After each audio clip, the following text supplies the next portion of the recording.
the alliance of throne and altar. War is a racket, Smedley Butler wrote in 1935. It is possibly the oldest, easily the most profitable, surely the most vicious. It is the only one in which the profits are reckoned in dollars and the losses in lives. Smedley Butler spent 33 years in the Marines, attaining the rank of Major General. By the time of his death, he was the most decorated Marine in history.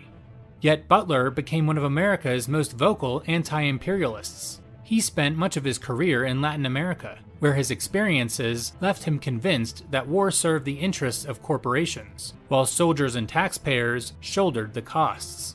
To understand U.S. intervention in Latin America, we first have to look at how America's foreign policy shifted after the Spanish-American War.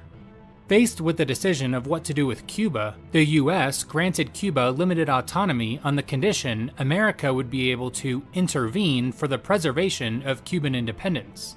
In 1904, President Teddy Roosevelt extended this policy to all Latin American countries. In other words, under the guise of protecting Latin America's independence, the U.S. government claimed the right to military intervention in the region.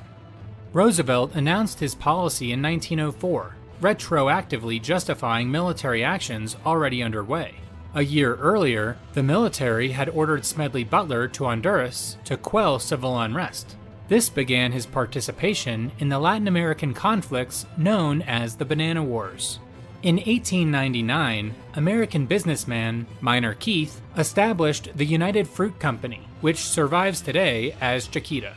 Keith wanted to expand his banana export business, as bananas had proven immensely popular in the U.S. after their introduction in 1870. In exchange for land, United Fruit partnered with Central American governments to build infrastructure, but the company quickly faced competition from other American exporters, such as Cuyamel and Standard Fruit.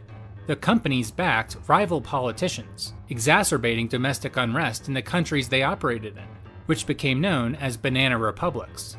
This is the context behind Butler's statement that he helped make Honduras right for the American fruit companies in 1903. Witnessing the military protect corporate interests, Butler blamed capitalism, but he was actually railing against corporatism.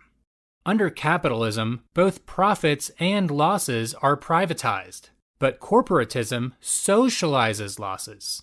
Butler acknowledged that taxpayers and soldiers bore the costs of the wars that corporations profited from.